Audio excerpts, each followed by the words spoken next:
Olá para todos, sejam bem-vindos ao nosso canal Guilda Espada Sukemasa Sojobo, e hoje com mais um vídeo da série Grandes Mestres da Forja do Katana no Brasil, e vamos falar de Kunio Oda Sensei. Não podia faltar esse vídeo só dele, né? A gente já tinha alguns vídeos em que tava o Oda Sensei, o Ishida, e esse é sobre ele. Então, Kunio Oda Sensei, ele nasceu em 1912 no Japão e era do clã Oda, importante clã que foi praticamente fundado por Oda Nobunaga, tá? Ou Nobunaga Oda, né, que é o mais correto. E aqui o Kamon de sua família, as duas versões. E durante mais de 4 gerações, a sua família se dedicou ao ofício da forja de espadas, que ele aprendeu com seu avô, e aos 18 anos havia forjado uma espada lá no Japão. Ele era aprendiz de seu avô. O seu avô, Kuninoda, era um importante forjador do templo Yasukuni. Temos vídeos aqui sobre o Yasukuni no Japão e o Yasukuni-ku no Brasil. E ele chegou no Brasil em 1957.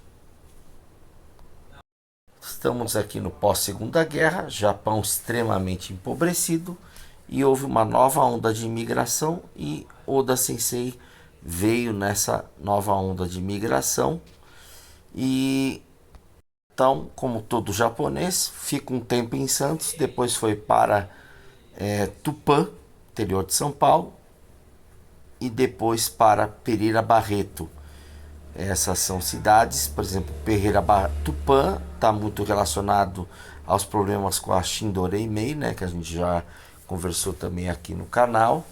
E Pereira Barreto, a cidade onde ficou também, além da Shindoreimei, era a cidade de Kikuchi Sensei. Tanto trabalhando na lavoura, como também vendendo a lavoura para ganhar algum dinheiro.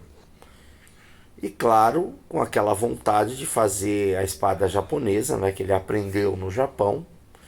E, e ele não tinha a mínima ideia de como fazer aqui no Brasil, até que ele conhecesse lá em Pereira Barreto. O problema maior era o Tamahagane, o metal, e o Ura Sensei já estava então, após usado na fabricação das espadas japonesas, nos anos 60, indo para Suzano. É um metal de baixo teor de carbono e que precisava ser ainda mais depurado para que pudesse surgir o Shintetsu, que é o aço já para fazer espada. E no Japão tem toda uma estrutura preservada para a produção desse metal. Tem os fornos Tatara, principalmente na província de Shimano, onde o governo japonês produz esse metal até hoje para doar, para dar para os espadeiros, né, para os katanas kadis fazerem.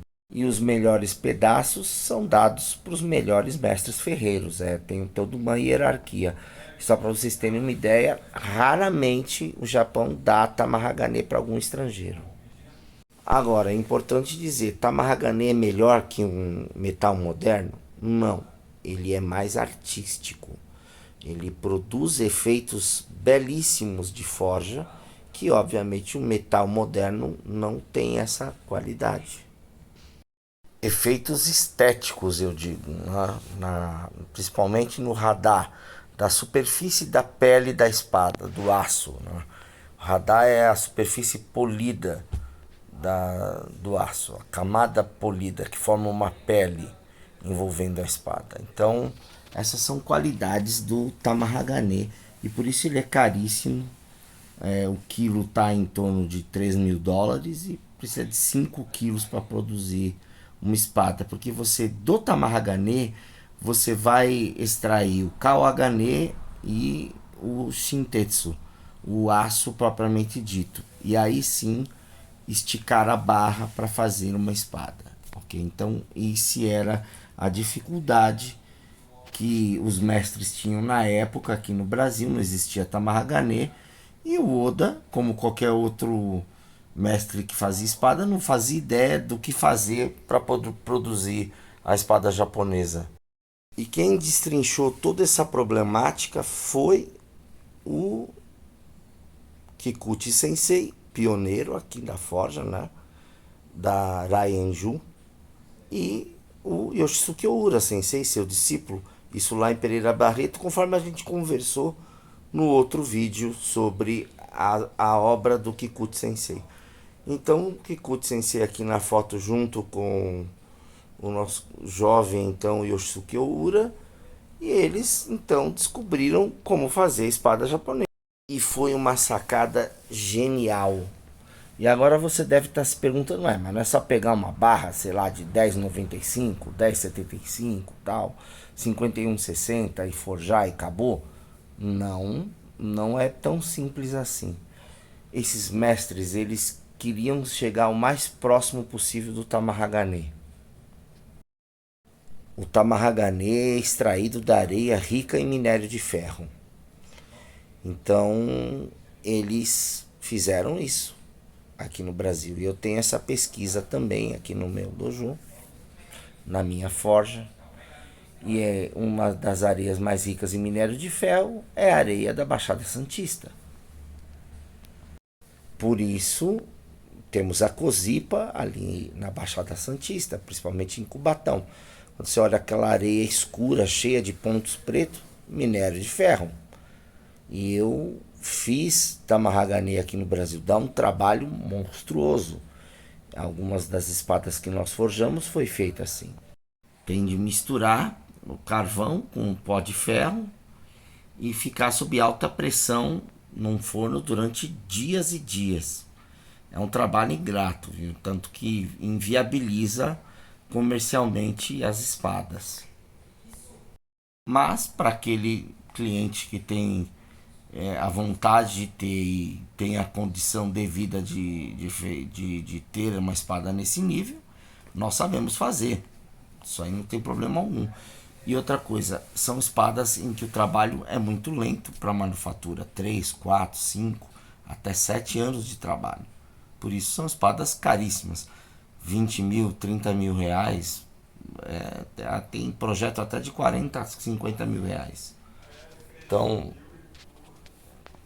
não é uma espada barata, mas ela é belíssima. E é feita para durar séculos. E o Oura Sensei sabia disso.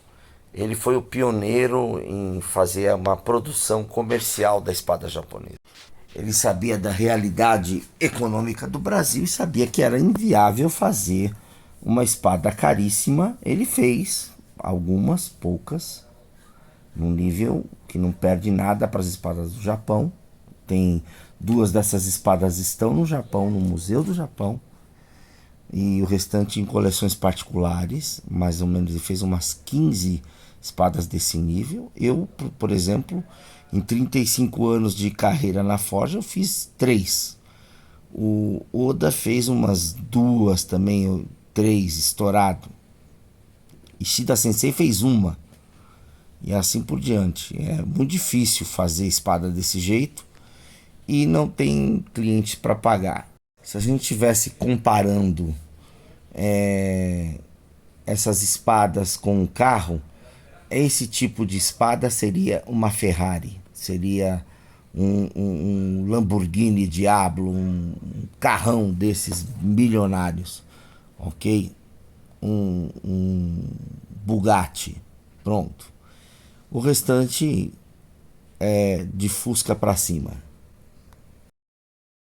Então, a descoberta, após muito trabalho e sofrimento, quebrando um monte de peça, né, do Kikuchi Sensei e do Oura Sensei, foram em 3 metais. Primeiro lugar, o 1020 ou 1020, né? Bom, esse é um metal com 0,20, 0,23 de carbono e ele é considerado até não temperável, mas ele é temperável. É necessário se adicionar carbono por cementação. E isso é importantíssimo, porque a espada japonesa ela é cimentada, né? Ela tem um miolo mole e ela tem um entorno duro dela. Isso é fundamental para ela não quebrar com facilidade. Portanto, o 1020 e combinado com o 1045.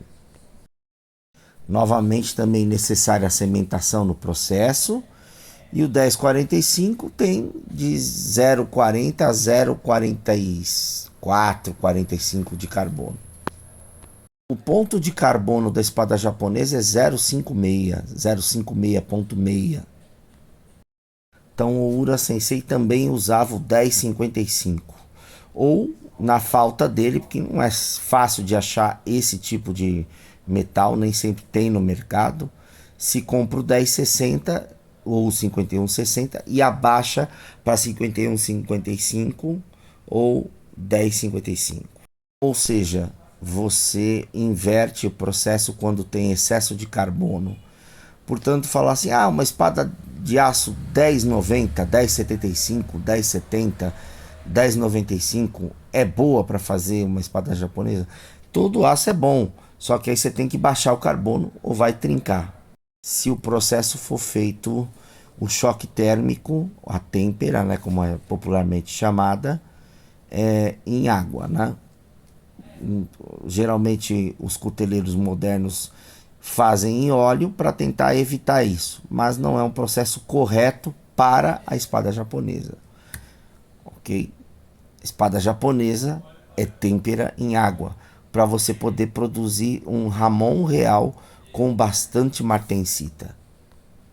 Você vai ter direitinho a divisão perlita, austenita, martensita, bainita, todos esses cristais extremamente duros, né, que a gente poderia classificar até como uma borda, como um aço rápido, ferramenta, né, de tão duro que fica. E tem que se tomar um extremo cuidado na normalização, porque você quer normalizar uma parte do corpo da espada e outro não. E além de tudo, o pó de pirlim-pim-pim, né? Que a gente brinca aqui com pirlim-pim-pim, que é um pó com uma série de questões de carbono que você adiciona ou você retira. Tem dois tipos de pó que nós utilizamos aqui na forja. Então, na primeira peça foi adicionado aqui carbono na hora que a gente está adicionando. Esse processo é feito quantas vezes for necessário até chegar no ponto certo para têmpera, e aí depois ela parte para aquela dureza capaz de cortar uma pedra sem danificar. Esquentou demais? Né? Isso no Asamono Ara é muito importante, né? O Asamono Tameshi e o Ara, né? Que é para aquele teste destrutivo da espada, né? A segunda peça, como tinha um carbono a mais, a gente sabe pelo tom, pelo tipo de batida, pela coloração que está produzindo toda hora o aço. Isso aí é um segredo que é passado de mestre para aluno. Então tinha que ser reduzido o carbono. Aí foi feita a redução. E essas duas partes vão ser juntadas depois numa só peça.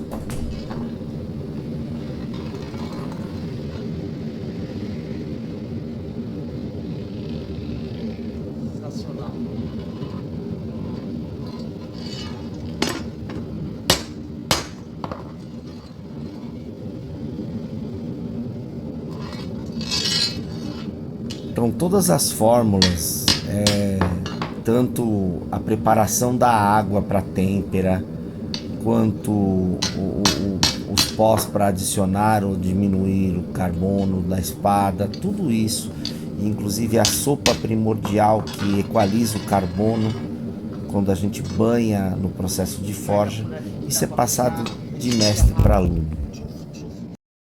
Mesmo sabendo forjar a espada japonesa, tendo aprendido desde criança, de jovem lá no Japão, sem o Ura Sensei, o Oda Sensei estaria sendo até hoje, se ele estivesse vivo, um trabalhador, um mascate, uma pessoa com subocupação, né, sem ter poder exercer a sua nobre profissão. A de mestre ferreiro, alfageme. Isso em japonês, katana kadi. Então, depois de ter ficado alguns anos na casa de Oura Sensei, hospedado lá e aprendendo com Oura Sensei, ele recebe a bênção de Oura Sensei e vem para São Paulo e se então com algum dinheiro já guardado, ele aluga uma casa na rua Tamandaré inicialmente. Essa casa não existe mais. Era um sobrado de 2 andares. Foram demolidas várias casas nesse quarteirão, onde hoje é um condomínio, lá na rua Tamandaré, na Liberdade, em São Paulo. Ele aluga esta casa, fica lá, monta o seu ateliê inicialmente. Então, essa casa ela tinha um andar para baixo, abaixo do piso você descia uma escada e depois você subia a escada para o piso de cima. Então lá ele montou a sua forja, começou a trabalhar. Rapidamente fez amizade com os comerciantes da região da Liberdade e conseguiu que vendessem então suas espadas nas lojas Daishogun e Mizumoto e Kyoto. Lojas essas situadas na Rua Galvão Bueno, a Rua do Comércio da Liberdade. Um prazo mais ou menos de 2 anos a 3, ele já estava bem conhecido tanto na colônia japonesa quanto entre os ocidentais que queriam adquirir as suas espadas. Ele também divulgava bastante no meio do pessoal do Kendo, do Iaido, da época, do Gekiken, das artes marciais, do Karatê, Judô, etc.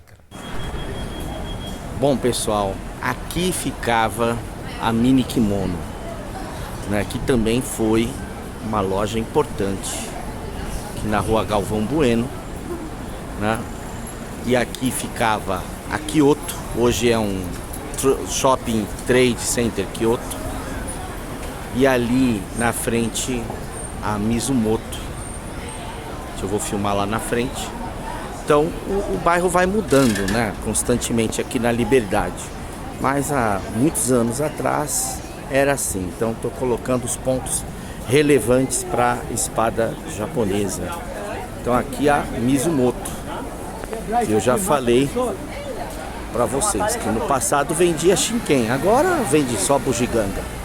Agora é só, não espere chegar aqui e encontrar alta cultura, né? Antigamente era uma loja de alta cultura, agora é um shopping cheio de coisinhas, e, enfim.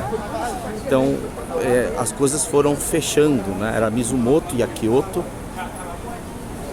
que eram nesse pedaço aqui. Corroborando nossas palavras, então aqui os 2 exemplares raros, né, do Guia da Cultura Japonesa no Brasil, tá? Tanto a edição de 89 quanto a edição de 94. E aqui a gente, quando vai no item espada japonesa, arte Kogei, né, primeiro lugar. Então aqui especificado os nomes dos espadeiros japoneses, né, dos katanas kajis, dos ferreiros e dos especialistas como Benedito Ferri Sensei, né, que foi um grande estudioso, né, e colecionador de espadas japonesas, o Laerte Otayano, todo mundo aí. E também as lojas que vendiam Shinken, e nos guias está anotado especificamente vende Shinken espada afiada, porque tinha as espadas do Oda, do Kiyohara e do Oura sendo vendidas nessas lojas. Então a gente colocou aqui para vocês poderem ver, porque outro dia o pessoal da internet é incrível. Imagina, essas lojas nunca venderam espada Shinken, só vende espada ornamental. Hoje elas vendem espadas ornamentais. Hoje essas lojas são sombras do que foram do passado. No início lá com o seu Mituto Mizumoto, que inclusive tem uma rua em homenagem a ele lá na Liberdade, lá embaixo na Rua da Glória, uma travessinha lá de baixo já indo pro lado do Glicério, tem uma rua batizada em homenagem a ele. Então a gente vê aqui essas questões, né, das lojas que vendem Shinken.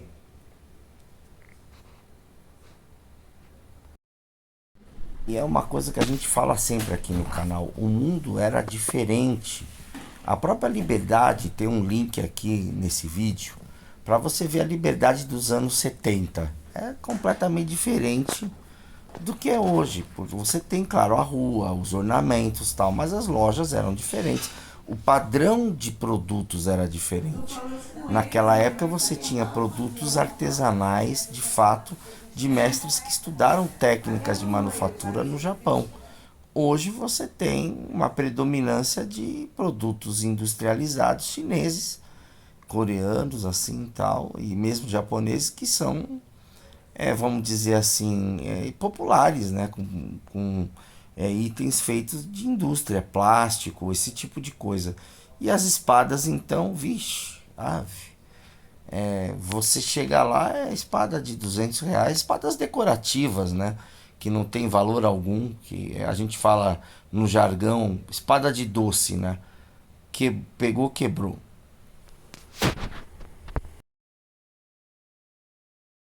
Então nós vamos subir aqui a rua Américo de Campos, que é a rua que sai lá de baixo, no Largo da Pólvora, liga, né, o Largo da Pólvora com a Praça Almeida Júnior, perdão, e lá ela sai lá de baixo, quase de frente com o Templo Lohan, Templo Shaolin, e onde tinha a Pro Golf, que foi a primeira loja que vendeu minhas espadas aqui, feitas por mim, forjadas por mim. Vou mostrar para vocês. Bom, exatamente aqui, nessa rua aqui, no número 28, que é a rua que a gente sai no Largo da Pólvora, ficava a Pro Golf, que era uma loja onde está a Machaminka aqui, era uma loja também tradicional que vendia Shinken, do falecido Koyama Sensei, que foi meu amigo pessoal e foi a primeira pessoa da Liberdade que vendeu espadas minhas. E alguns dos meus alunos estão comigo há 25 anos e compraram minhas espadas, porque naquela época não tinha internet, não tinha nada, aqui na Pro Golf. A Pro Golf a gente fazia Aikushi, ela era muito popular, esse Aikushi vendia muito bem. Tanto também, fiz também para venda lá. E o modelo de Daito, que é o Oda segunda geração, que a gente faz até hoje também. Ele era em 10,55 ou 10,60 às vezes. E também o modelo mais standard, que era o Chukisaki, que é um pouco menos espesso, né? O Oda com 6,5 milímetros e o Chukisaki com 4,5 milímetros. Então, Koyama Sensei foi um dos primeiros a acreditar no meu trabalho e também como herdeiro, né, do Oda Sensei. Ele conhecia o Oda Sensei, o Oda Sensei fez a indicação antes de falecer e o Koyama me abriu as portas. Livro sobre Marília, aqui a Biblioteca na Liberdade, Fundação Japão. Sensacional. História que nós colocamos no livro. Para quem assistiu o nosso vídeo sobre as origens da nossa forja, da minha família lá em Marília, do meu avô Martiniano Alves Pereira, então esse livro tem muita coisa que minha mãe falou na entrevista com ela. Estamos aqui no Bunkyo, no Centro de Estudos Japoneses. E a Jahana-san está segurando o Nihonto, né, que vai restaurar. Muito bacana. Segura. Mais de 200 anos de história, né? Arigato. Associação Fukushima Kenjinkai. Aqui demos mais de 10 anos de aula, na Liberdade, na Rua da Glória.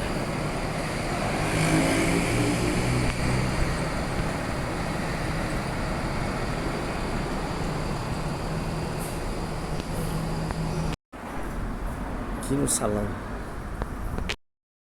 Sábado e domingo a espada cantava, né? O couro comia lá dentro do salão do Fukushima, né? Então são 2 salões, um no andar de cima, logo que a gente entra pelaquela escada, e outro descendo a escada. Então eram 2 salões, às vezes a gente usava os 2, onde em um salão estava sendo dado treino de Kenjutsu e Gekiken, e também Teikoku Kendo, e no salão de baixo, Batojutsu e Aijutsu. Eu e meu irmão nos dividíamos nas aulas.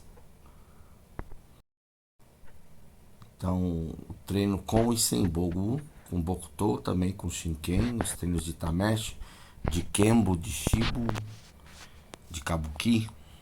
E aqui, os festivais de artes marciais na Confederação Brasileira, atual Confederação Brasileira de Kendo, era a Federação Paulista e a Associação Brasileira de Kendo.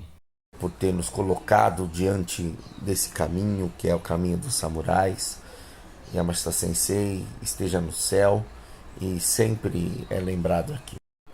A minha primeira espada foi dada de presente por Yamashita Sensei, ela está na minha cintura. Então Yamashita Sensei nos levou pro Shintoryu Shinken Bujutsu, trazido ao Brasil por Mitsuji Yoshimatsu Sensei. Tem várias histórias aqui sobre isso.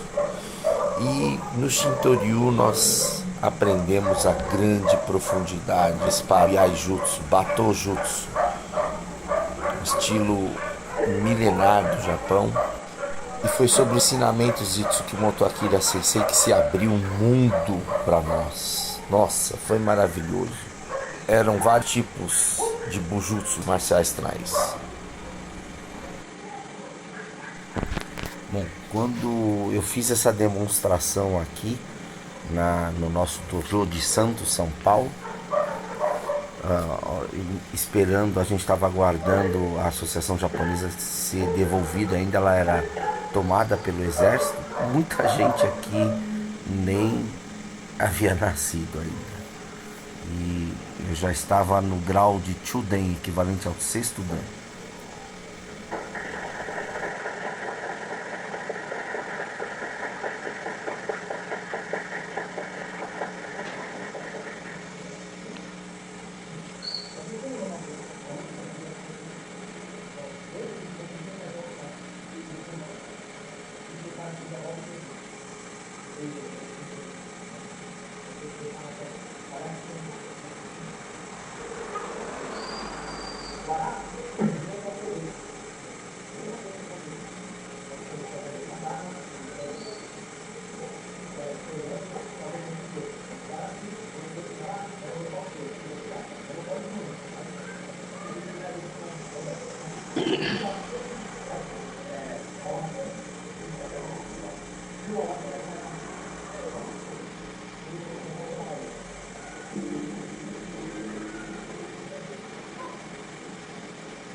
Bom, 2 pessoas foram fundamentais para eu conhecer o Oda Sensei.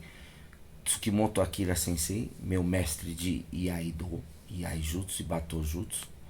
E o Mizumoto-san, né, Mizumoto Sensei, Senpai, que era então o dono da loja Mizumoto, da Daishogun e da Kyoto, lá na Liberdade.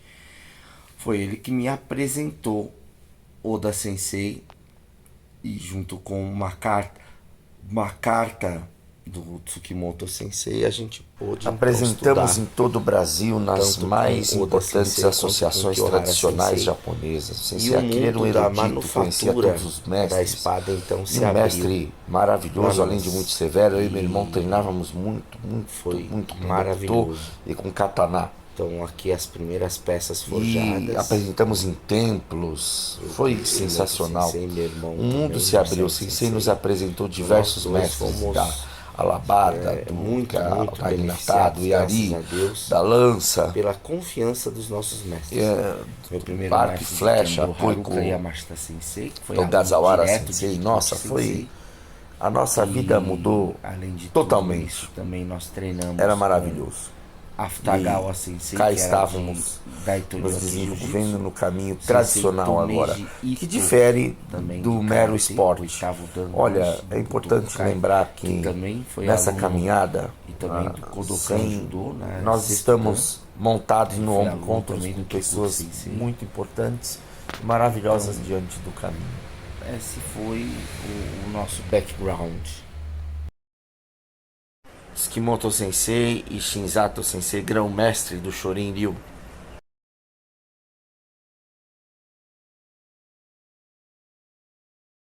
Medalhas e troféus, foram várias competições, várias vezes fomos campeões.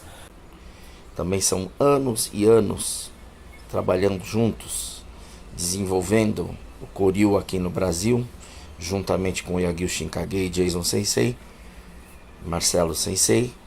Nós preservamos o caminho e foram anos e anos trabalhando juntos, numa parceria sem igual, em que só tenho a agradecer com tantos irmãos de armas. E vivenciamos tantas coisas. O primeiro Tameshi Giri feito na Associação Japonesa de Santos, na Federação Paulista de Kendo, lá no Piratininga. Olha, várias coisas aconteceram, vinda de diversos mestres do Japão para cá, e a nossa ida para o Japão também. Alunos, familiares, apoiadores, e um trabalho lindo, toda vez feito com muito esmero. Então a guilda nasceu lá atrás em Santos, 30 anos atrás, 34 anos para ser exato. E aí trouxemos para São Paulo a forja e nos dedicamos em restaurar peças, estudar cada vez mais com os nossos mestres de forja, com os nossos mestres do caminho, colecionadores, o Isao Maki Sensei, na galeria do Laerte Otayano Sensei, lá na Faria Lima, ou mesmo na redação da revista Magno, junto com o nosso querido Gazinhato, também já saudoso, os nossos mestres lá, Yoshisuke Ogura Sensei, Kiyohara Sensei, Ishida Sensei, todos mestres de forja. E de cada um desses mestres eu herdei uma espada, como outorga, né, do Ogura, também do Oda, também do Kiyohara e também do Ishida Sensei. De cada um deles eu ganhei uma espada, um dos seus melhores trabalhos, passando para nós depois oficialmente, com o falecimento do Ishida Sensei, eu assumi a Sukemune Raenju do Brasil, né? Hakoku Sukemune Raenju do Brasil, forja essa fundada por Kikuchi Kuni Enju Sensei, foi o mestre do Oura Sensei. Mais do que receber diplomas, o costume antigo entre os samurais era dar uma espada para aquele que herdasse o caminho. Então nós herdamos a espada do Yoshimatsu Sensei, a espada de cada um desses forjadores aqui presentes e uma espada do Yamashita Sensei. Então isso define a questão.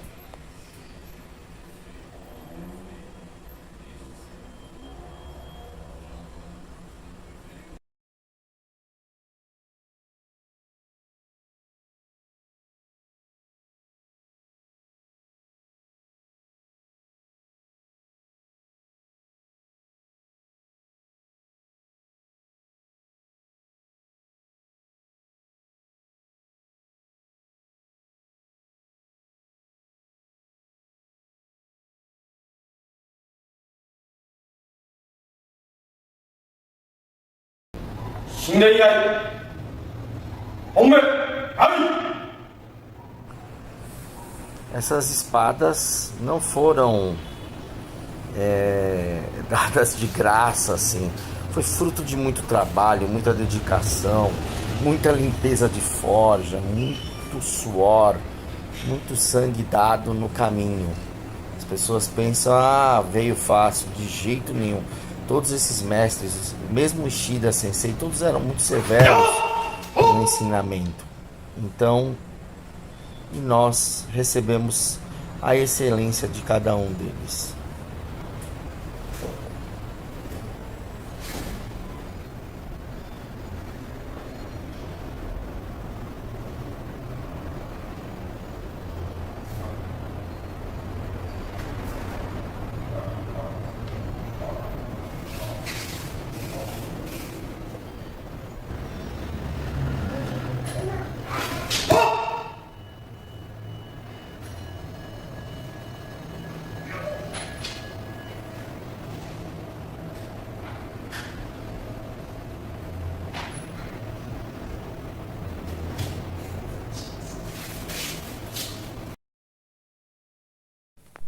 Bom, aqui no dia da consagração do meu nome, né, um desenho pintado à mão do Sojobo, né, o mestre do Minamoto no Yoshitsune, o tio Akamaru.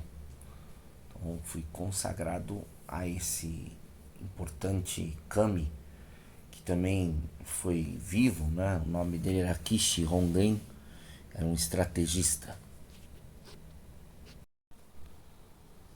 Sequência de fotos, né?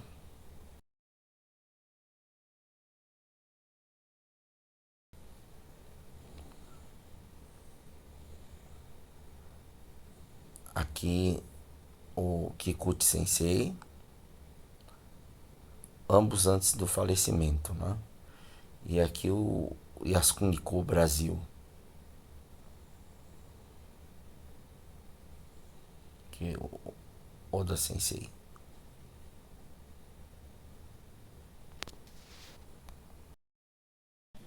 O Yasukuniko é o pequeno Yasukuni, o pequeno santuário de Yasukuni da Associação Reiwa Watama no Kai, que foi fundado aqui no Brasil para celebrar a espada japonesa, os mestres forjadores e os mestres da prática.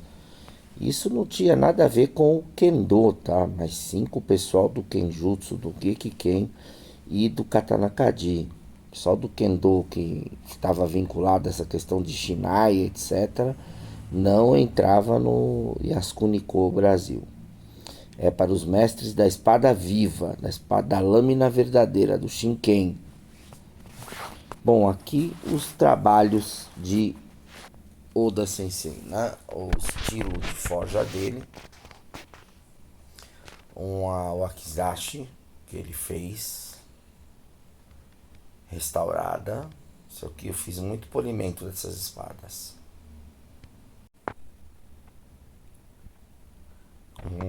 Cabo de Daito, né? E aqui o Daito, a lâmina também já polida. Isso já foi vendido em leilões, tá? Há muito tempo. Isso. Aí detalhes do cabo, pele de raia. A pele de raia que o Oda Sensei usava, às vezes era natural, às vezes era uma pele que ele havia desenvolvido.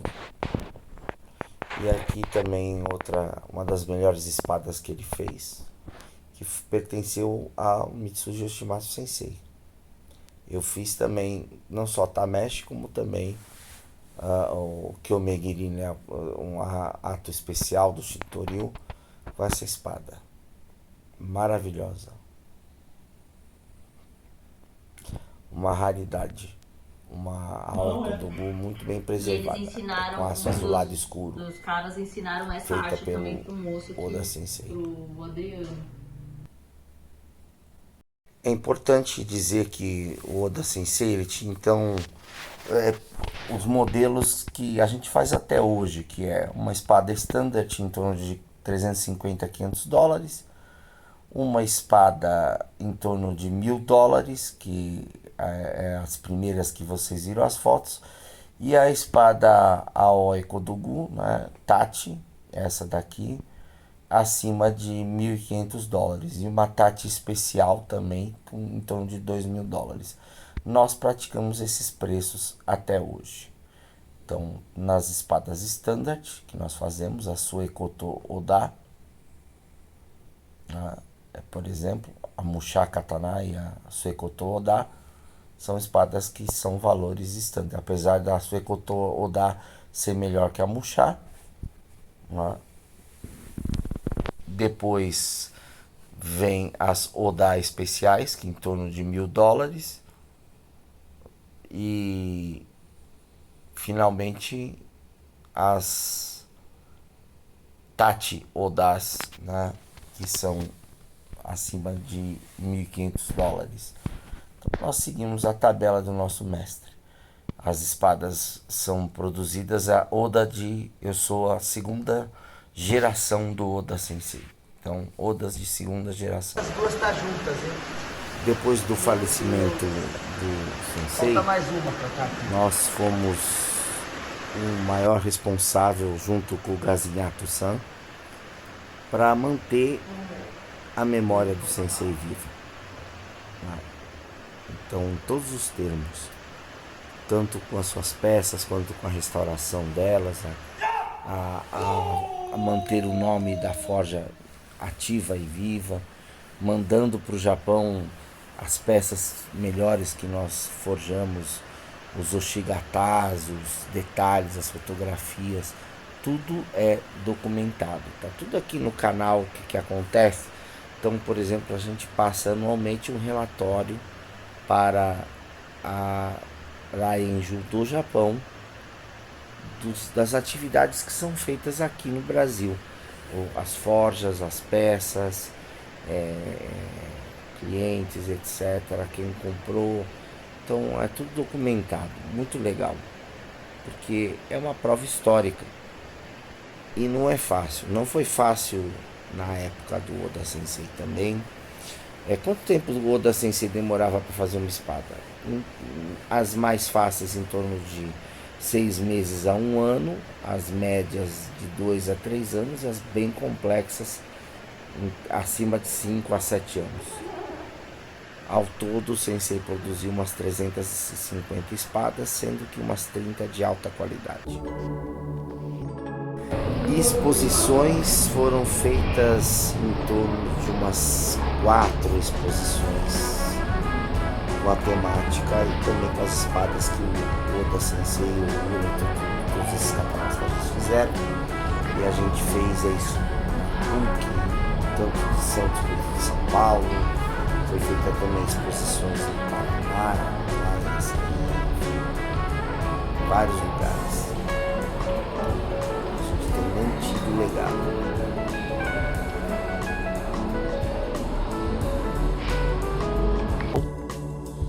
A espada de Oda Sensei, uma Tachi raríssima. Mais detalhes do Aikushi da família Kobayashi.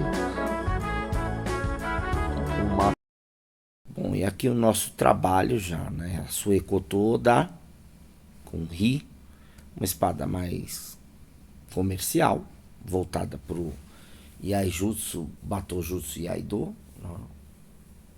aço 5160. Aqui a Oda Aoi, né? Que é uma espada já com aço escuro e outro tipo de forja.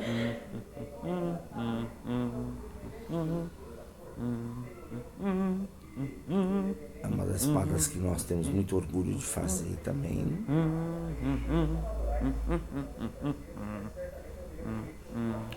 Aço 51, 60 e 10, 60 combinados.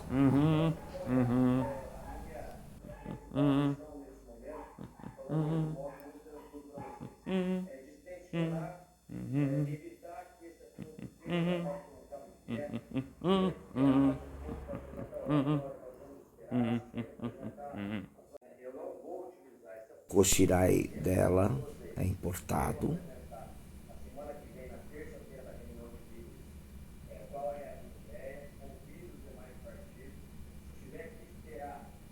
Então a gente tem aqui os detalhes. Daytona, 73 centímetros de lâmina.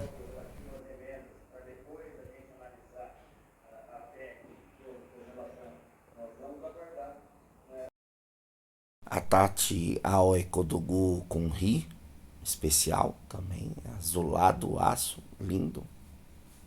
São espada comprida de 78 centímetros de lâmina, mais ou menos.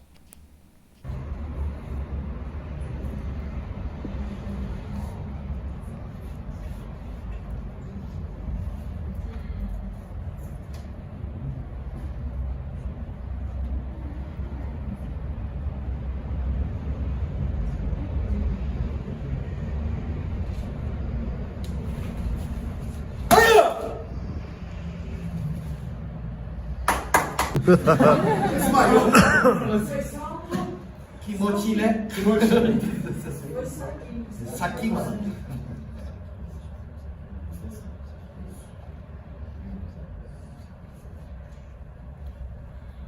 Zanagi no Ken.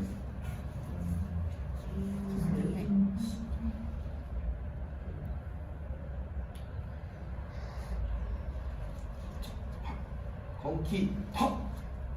Hime.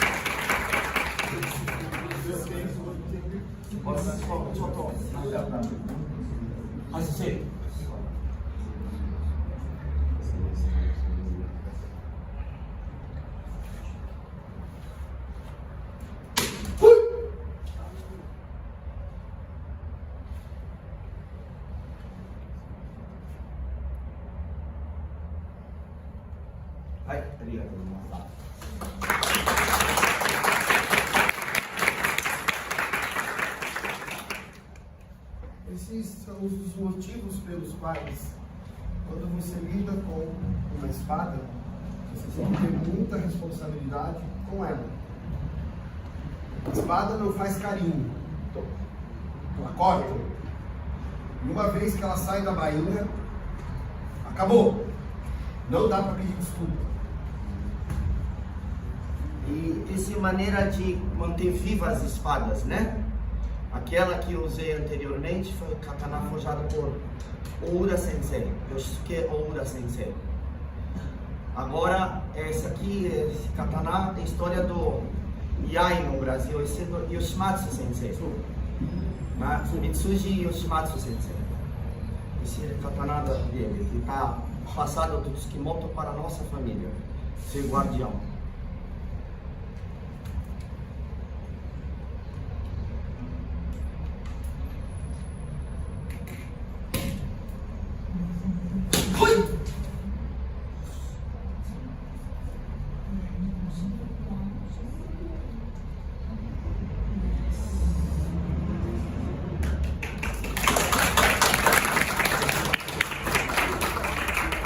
Esse no Muromachi no katana.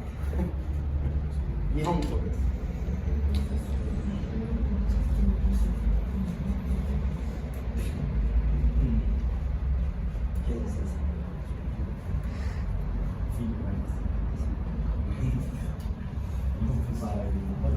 Quando a gente faz tameshi, a gente geralmente convida alguém para segurar o ará para um cortar. Quem gostaria de sentir a experiência? Para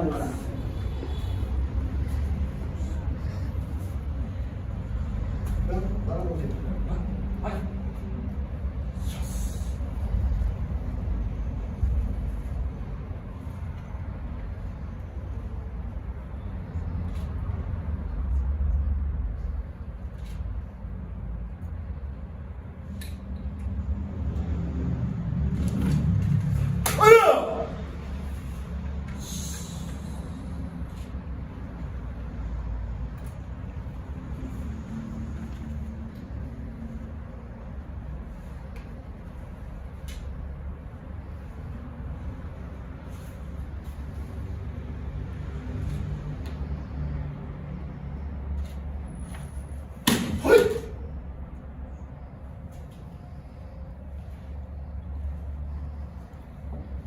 Eu fui mais bonzinho. Eu ataquei as pernas, ele já foi no abdômen, tá vendo?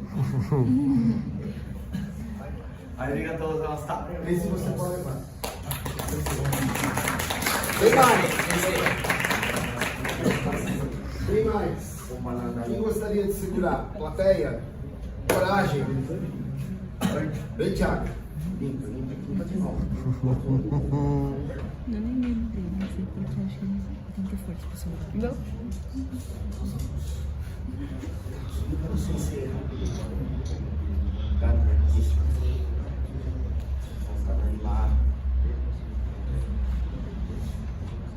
Passa só um pouco. Não, só passa uma vez. Tira essas cascata rápida. Senão esse cara conta ferrugem. Vai só. Ó.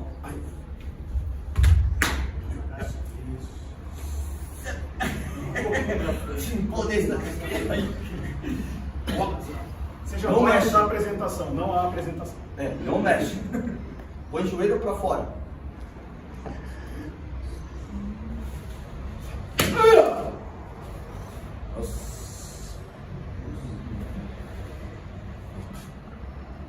Aí, ainda Deus não está.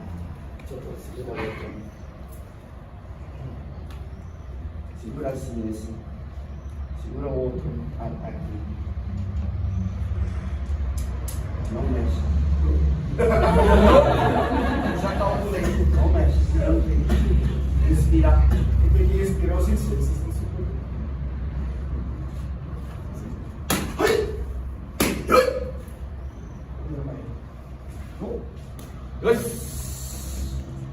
Aí, esse katana, como eu estudei com o Kunio Oda Sensei, Katana Kadi, eu forjei esse katana. Esse é uma tachi, aoi, né? Kodobu aoi, tachi no katana, né? Aí. Só um minutinho. Última chance. Handachi. Quem quer segurar esse uará? Pode vir.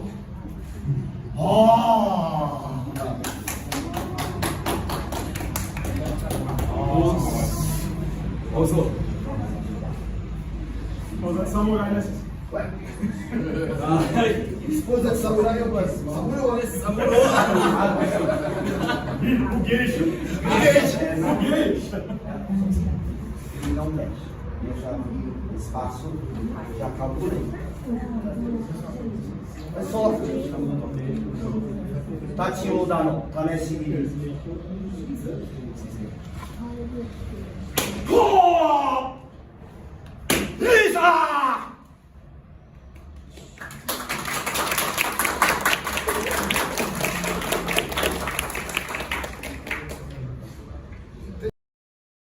Gostou do vídeo? Se inscreva no canal, curte, comente, compartilhe com os amigos. Acesse o QR Code para compra de peças ou de acesso aos cursos.